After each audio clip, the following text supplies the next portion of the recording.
Hi all, welcome to Blasters arena. ISLന്റെ കാര്യത്തിൽ ഇതുവരെ യാതൊരുവിധ വ്യക്തതകളും ലഭിച്ചിട്ടില്ല.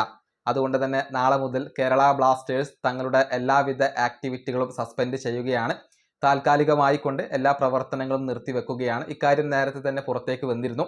ഏതായാലും ഇന്നത്തോടുകൂടി നിരവധി ബ്ലാസ്റ്റേഴ്സ് താരങ്ങളുടെ ക്ലബ്ബുമായുള്ള കരാറുകൾ അവസാനിക്കുകയാണ്. കൃത്യമായി പറഞ്ഞാൽ 17 താരങ്ങളുടെ കോൺട്രാക്റ്റുകൾ അവസാനിക്കുകയാണ്. അത് നമുക്കൊന്ന് പരിശോധിക്കാം. നോവ സദോയുടെ കോൺട്രാക്ട് അവസാനിക്കുകയാണ്.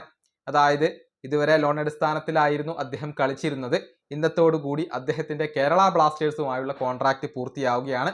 നോവ നാളെ മുതൽ ഫ്രീ ഏജന്റ് ആണ്. അതുപോലെ തന്നെ ഫ്രാഞ്ചുവിന്റെ കരാർ അവസാനിക്കുകയാണ്. Karim Benarif, Ndiaye Fall, Victor Bertomeu, Kevin Yoak, Matias Hernandez ഇത്രയും വിദേശ താരങ്ങളുടെ ക്ലബ്ബുമായുള്ള കോൺട്രാക്ട് ഇന്നത്തോടുകൂടി അവസാനിക്കുകയാണ്. ഇന്ത്യൻ താരങ്ങളുടെ കാര്യത്തിലേക്ക് വരുമ്പോൾ ഡാനിഷ് ഫറൂഖ്, മുഹമ്മദ് അജിസൽ, എബിൻദാസ് ശുദാസൻ, അതുപോലെ തന്നെ ടൈസൺ സിംഗ്, ഐബൻബാ ഡോഹ്ലിംഗ്, റൗളിൻ ബോർജസ്, നിഹാൽ സുധീഷ്, സച്ചിൻ സുരേഷ്, മുഹമ്മദ് സഹീഫ്, സലാഹുദ്ദീൻ അദ്നാൻ ഈ താരങ്ങളുടെ എല്ലാം കോൺട്രാക്ട് അവസാനിക്കുകയാണ്.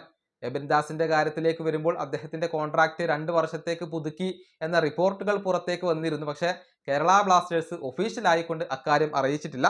പക്ഷേ അദ്ദേഹത്തിന്റെ കോൺട്രാക്ട് പുതുക്കി എന്നാണ് നമ്മൾ പ്രതീക്ഷിക്കപ്പെടുന്നത്. അതേസമയം ബാക്കിയുള്ള എല്ലാവരുടെയും കോൺട്രാക്ട് ഇപ്പോൾ പൂർത്തിയാവുകയാണ്. ഇനിയിപ്പോൾ ISLന്റെ കാര്യത്തിൽ ഒരു വ്യക്തത ലഭിച്ചാൽ മാത്രമാണ് കേരള ബ്ലാസ്റ്റേഴ്സ് ഈ താരങ്ങളെ നിലനിർത്തണോ അതല്ല ഒഴിവാക്കണോ എന്ന കാര്യത്തിൽ ഒരു ഫൈനൽ ഡിസിഷൻ എടുക്കുക. അതേസമയം കേരള ബ്ലാസ്റ്റേഴ്സിന്റെ പരിശീലകനായ ആഷ്ലി വെസ്റ്റ്വുഡിന്റെ കോൺട്രാക്റ്റും അവസാനിക്കുകയാണ്. ആ കരാർ ഇതുവരെ ബ്ലാസ്റ്റേഴ്സ് പുതുക്കിയിട്ടില്ല. ISLന്റെ കാര്യത്തിലുള്ള ഒരു ക്ലാരിറ്റിക്ക് വേണ്ടിയാണ് കേരള ബ്ലാസ്റ്റേഴ്സ് ഇപ്പോൾ കാത്തിരിക്കുന്നത്. ഈ വീഡിയോ അവസാനിപ്പിക്കുന്നു. അടുത്തൊരു വീണ്ടും കാണാം.